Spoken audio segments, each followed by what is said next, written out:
नमस्कार, जी उत्तर प्रदेश उत्तराखंड देख रहे हैं आप। मैं हूं आपके साथ दीपाली। बात करते हैं राम मंदिर दान चोरी में गड़बड़ी पर। बोले हैं सीएम योगी, गड़बड़ी की जांच चल रही है, किसी के पास सबूत है तो एसआईटी को दें। सीएम योगी ने यह बयान दिया। राम भक्त विपक्ष के बहकावे में ना आए, अयोध्या पर दुष्प्रचार किया जा रहा है। एसआईटी दूध का दूध और पानी का पानी करेगी। एसआईटी रिपोर्ट तक बयानबाजी ना करें, एसआईटी जांच को पूरा होने दीजिए। अयोध्या का चरित्र हनन ना करें, गड़बड़ी करने वाला बचेगा नहीं। बस 15 दिन का और इंतजार कर लें। गोली चलवाने वाले उपदेश दे रहे हैं आज। अखिलेश ने अपने विधायकों को रोका है, राम मंदिर में दर्शन नहीं करने दिए, और ये राम के नहीं बाबर के प्रेमी हैं, ये सिर्फ अयोध्या को बदनाम करेंगे।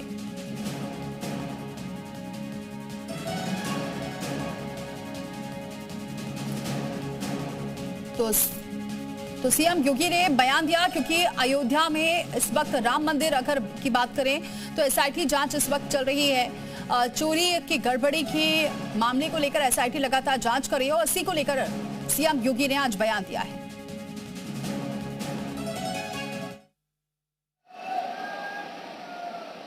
मेरी अपील होगी सभी राम भक्तों से, अयोध्या के बारे में जो समाचार पत्रों में सुनने को मिला, हम लोगों ने ट्रस्ट के अनुरोध पर एसआईटी जांच बिठाई है, और मैं उन्हें इस बात के लिए कह सकता हूं कि एसआईटी जांच दूध का दूध और पानी का पानी करके रहेगी, उसमें कोई संदेह नहीं। लेकिन मैं सभी से इस बारे में अनुरोध करूंगा, सभी पक्षों से कहूंगा कि कोई भी ऐसी अनर्गल टिप्पणी और बातें न हो जो राम भक्तों की भावनाओं को आहत करती हो, राम भक्तों की भावनाओं को आहत करती हो। अगर किसी के पास कोई डॉक्यूमेंट्री प्रूफ है, वे कृपया एसआईटी को उपलब्ध करवा दें, एसआईटी को दे दें, एसआईटी जांच करके देगी। और राम भक्तों से मैं कहना चाहूंगा, राम भक्तों से मेरी विनम्र अपील होगी, प्रभु राम ने हमें मर्यादा का पाठ पढ़ाया है, मर्यादित रहने का आचरण दिया है। हम उस मर्यादा का पालन करते हुए हमने 500 वर्षों तक, हम लोगों के पूर्वजों ने 500 वर्षों तक प्रभु राम के स्थान को लेने के लिए संघर्ष किया है। 500 वर्षों तक मर्यादित रहते हुए हमने संघर्ष किया है। 15 दिन और देख लें, इंतजार कर लो, चिंता मत करो। नौजवानों में हौसला है, उत्साह है, क्योंकि अब हम नए भारत के, नए उत्तर प्रदेश के वासी हैं। पहचान के संकट के लिए मोहताज नहीं। अब देश और दुनिया के अंदर जहां कहीं जाते हैं तो बहनों और भाइयों, अब हम अगर बोल दें कि यूपी के हैं, खुश, और आपने कह दिया कि अयोध्या के हैं, तो अगला व्यक्ति आपको गले से लपकने के लिए उतावला दिखाई देता है। इसी अयोध्या के नाम पर, हमारी पावन अयोध्या के नाम पर जय श्री राम का नारा लगाने पर ये लाठी गोली चलाते थे। इनके दोगले चरित्र को देखो। जो कांग्रेस अयोध्या में भगवान राम का मंदिर न बनने पाए, इसके लिए एड़ी चोटी लगाई थी, इसने पूरी ताकत लगा दी थी, और इसने माननीय उच्चतम न्यायालय में शपथ दिया था बड़ी बेशर्मी के साथ में कि राम तो हुए ही नहीं। जिसने आपके सामने स्वयं पहचान का संकट खड़ा किया था, वह कांग्रेस आज अयोध्या पे बड़ी मचल रही है। बोल रही राम भक्तों का अपमान हो गया।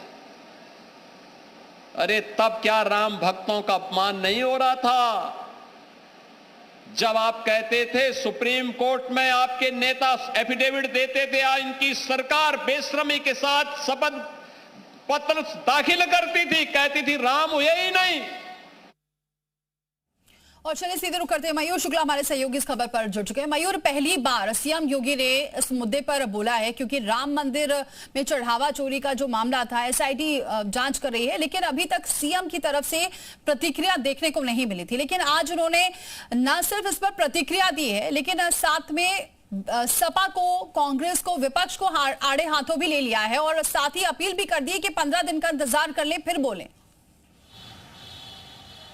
हाँ बिल्कुल, देखिए स्पष्ट बातें सीएम योगी आदित्यनाथ ने आज साफ तौर पे रुधौली से कही है। उन्होंने कहा है कि 15 दिन का समय दे दीजिए, सब कुछ साफ हो जाएगा और जो लोग भी संदेह पैदा कर रहे हैं या फिर सवाल खड़ा कर रहे हैं, अगर उनके पास कोई सबूत हो तो डॉक्यूमेंटेशन के साथ एसआईटी को प्रूफ दीजिए, एसआईटी उसकी जांच करेगी और अनर्गल बातें कोई भी, चाहे सोशल मीडिया हो या फिर अन्य जगहों पर हो, कोई भी अफवाह ना फैलाएं, अनर्गल बातें ना करें, क्योंकि दुनिया भर में जो है 100 करोड़ से ज्यादा हिंदू जो कि भगवान श्री राम के भक्त हैं, उनकी भावनाएं आहत नहीं होनी चाहिए। तो 15 दिन का समय सीएम योगी आदित्यनाथ ने मांगा है और कहा है किसी का चरित्र हनन उसके पहले ना करें, कोई फर्जी आरोप ना लगाए। इसी के साथ विपक्ष पर भी आज जमकर हमला बोला। एक तरफ जहां समाजवादी पार्टी के लिए कहा कि राम भक्तों पर इन लोगों ने गोली चलवाई थी, निहत्थे राम भक्तों पर, आज उनके सम्मान की बात कर रहे हैं। आज वो कह रहे हैं कि राम भक्तों का जो एक सम्मान है वो यहां पर टूटता हुआ नजर आ रहा है। वहीं कांग्रेस को लेकर भी उन्होंने कहा कि कांग्रेस पार्टी ने, सुप्रीम कोर्ट ने ये हलफनामा दिया था कि भगवान श्री राम कभी हुए ही नहीं,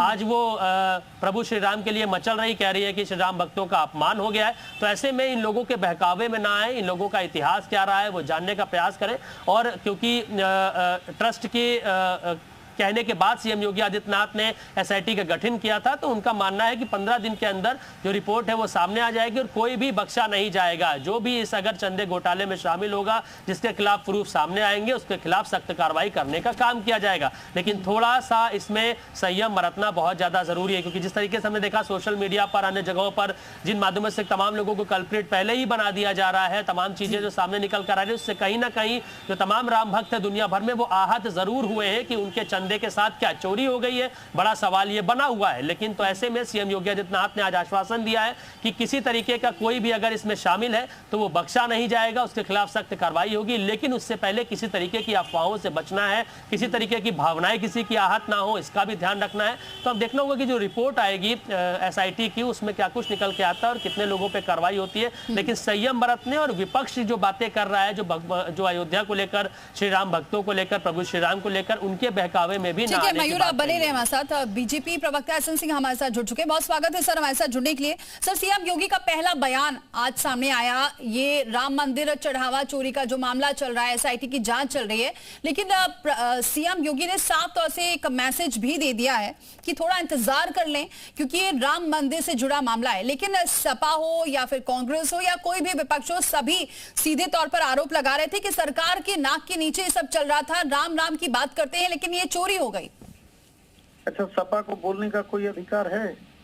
कांग्रेस को बोलने का कोई अधिकार है? वो तो चाहते ही थे कि राम मंदिर ही न बनने पाए। कोई पूछेगा क्यों चाहते थे कि राम मंदिर न बनने पाए? वो तो कहते थे कि राम ही नहीं है, राम तो काल्पनिक है। राम भक्तों पर गोली चला देते थे, जिनकी 4-4 पीढ़ियां बीत गई, आज तक दर्शन ही नहीं करने गए। उनको कोई अधिकार है? उस समाजवादी पार्टी को कोई अधिकार है जो राम को हवा में उड़ाने का कार्य करते थे? उनको कोई अधिकार है? ये सनातनियों का देश है, ये सनातनी सरकार है, और जो भी कोई गलती किया होगा तो उसको दंड मिलेगा। ये भी पता है कि जो गलत किया होगा वो बचेगा नहीं। और तीसरी बात कह रहा हूँ, जो चवन्नी खर्चा नहीं किसी चीज में, जो हास और उपहास उड़ाता था, जो राम का भी उपहास उड़ाता था, राम मंदिर का भी उपहास उड़ाता था, वहाँ पता नहीं क्या क्या बनाने का कार्य करते। हम कभी पूछने जाते हैं इनके बाबरी मस्जिद का पैसा कहाँ गया? हम पूछने जाते हैं कि वक्त में करोड़ों अरबों रुपए का जो घोटाला करते हैं, उनकी जमीनों पर बड़े बड़े महल खड़ा कर देते हैं, समाजवादी पार्टी क्यों नहीं सवाल उठाती? इसका जवाब ले लेते हैं एसएन सिंह जी। प्रियंका जी जुड़ चुकी हैं, कांग्रेस प्रवक्ता है। बहुत स्वागत है प्रियंका जी हमारे साथ जुड़ने के लिए। प्रियंका जी, आज सीएम योगी ने तो बयान दिया है और साथ ही एसएन सिंह जी हमारे साथ जुड़े हुए हैं, बीजेपी के प्रवक्ता। वो ये कह रहे हैं कि कांग्रेस किस हक से बोल रही है, या फिर सपा भी किस हक से बोल रही है कि भाई चोरी हुई है, पहले इंतजार कर लें, एसआईटी जांच बिठा दी गई है। किस हक से कांग्रेस और सपा बोल रही है? क्योंकि लगातार जिस तरह की खबरें आ रही है, जिसमें सीसीटीवी फुटेज डिलीट की जा रही है, और हम नहीं, संतोष दुबे जी आरोप लगा रहे हैं किस तरीके से 1250 सोने चांदी जड़ी शिलाएं गायब है, किस तरीके से जो जेवरात है वो गायब है, किस तरीके से जो 15 और 18,000 सैलरी पाने वाले लोग के घर में जो है लाखों रुपए निकल रहे हैं, किस तरीके से वहां पर जमीन की खरीद फरोख्त की गई, उसमें किस तरीके की धांधली की गई, किस तरीके से मंदिर का जो स्टाफ है वो पूरी तरीके से कटघरे में है, सवालों के घेरे में है। आखिर इन सारे सबूतों के बयान पे क्या कहना चाह रहे हैं भारतीय जनता पार्टी के नेता और जो है मंत्री? मैं सवाल ये पूछती हूँ, आज उन्हें माफी मांगनी चाहिए थी, जाके प्रभु श्री राम के मंदिर में उनके चरणों में गिर के कि मैं आपका चंदा नहीं संभाल पाया, मैं आपका चढ़ावा नहीं संभाल पाया, मुझे माफ करिए प्रभु। इसकी जगह पर आज ये कहा जा रहा है कि सबूत लाइए। अरे भाई, इससे ज्यादा सबूत क्या आप अंधे हो चुके हैं कि आपके पास नहीं है? करोड़ों की चोरी हो चुकी है, जेवरात गायब है वहां से, और इन सारी चीजों का जो है मीडिया में प्रियंका जी, लेकिन ये तो कहा जाए या अनर्गल बातें हैं, पहले जांच हो जाने दीजिए, ये कहा जा रहा है। कौन कर रहा है जांच? कौन कर रहा है? पुलिस में एक FIR तक नहीं है, SIT प्रक्रिया पारदर्शी नहीं है, किसके घर से कितना पैसा निकल रहा है क्यों नहीं बता रही? क्यों नहीं सारी उसकी रिपोर्ट सार्वजनिक कर रही है? आखिर दाल में काला नहीं है कि किसी को बचाया नहीं जा रहा, तो FIR एसएन सिंह, ये बताइए, शर्म आ रही है कांग्रेस को किसी भी तरह से चैनल पर बैठ के बोलने में? थोड़ा सा भी शर्मा रहे हैं? राम का मंदिर नहीं बनता तो अच्छा रहता। मतलब जो चाहते थे कि राम का मंदिर ही न बनने पर एक फैसला आ रहा था। कपिल सिब्बल ने, कांग्रेस के जो उस समय के प्रवक्ता थे और सांसद थे, मंत्री थे, वो जाके हलफनामा लगाए। हलफनामा में जानते हैं क्या, अगर इस पर फैसला आ जाएगा तो ये बीजेपी के हाथ में आ जाएगा। लेकिन एसएन सिंह जी, अब तो ये राम मंदिर बन गया। एसएन सिंह जी, राम मंदिर बन चुका है, लेकिन अभी जो मुद्दा चल रहा है इस पर वो प्रियंका जी तो बहुत सारी बातें कह रही हैं, उसका जवाब दीजिए। तो मैं कहता रहा हूँ, तो राम का मंदिर बनाया ना, राम भक्तों ने बनाया है ना, ये सनातनियों ने बनवाया है ना। दिक्कत हो रही राम भक्तों को, यही तो तकलीफ हो रही है कि वो चंदा दे रहे हैं, वो राम के लिए चढ़ावा चढ़ा रहे हैं, चोर चंदा दिए हैं, चोरी हो गई है वहाँ। ये जो बैठ के प्रियंका जी बोल रही हैं, इनकी पार्टी चंदा दी है, ये चोर चंदा दिए हैं, ये सवाल पूछेंगे? अरे मैं 100 सवाल का 100 जवाब देने के लिए तैयार हूँ कि राम भक्तों की सरकार है, पारदर्शी सरकार है, ईमानदार सरकार है, जवाबदेह सरकार है, जनता की सरकार है। इसलिए नहीं तो इनसे पूछिए ना, इनके समय में तो केवल घपले घोटाले सभी चीजों में। छोटा सा कमेंट प्रियंका जी, जल्दी से प्रियंका जी, छोटा सा कमेंट। इनका कौन जवाब देने के लिए तैयार है? चोरों का कौन जवाब देने के लिए तैयार भाई? जो चोर है, जो चाहते नहीं थे, जिनका आंख, ठीक है एसएन सिंह जी जवाब दे रही है प्रियंका जी जवाब दे। हाँ, SIT खाना पूर्ति करने के लिए बनाई गई है। चोरों का बैठकर भारतीय जनता पार्टी के प्रवक्ता सपोर्ट कर रहे हैं, यहाँ कह रहे हैं चोरी हुई ही नहीं है और पूरा देश आहत है, करोड़ों करोड़ों हिंदू आहत हैं। आपको पता है कि चढ़ावे में कमी आ चुकी है, लोगों ने वहां जाना कम कर दिया है, उनकी आस्था आहत हुई है। चलिए ठीक है, देखेंगे SIT जो जांच करती है उसमें क्या कुछ सामने आता है, क्योंकि ये तो साफ कहा है सीएम ने कि SIT दूध का दूध पानी का पानी करेगी। इंतजार बस 15 दिन का करना है। बहुत शुक्रिया आप दोनों का हमारे साथ जुड़ने के लिए।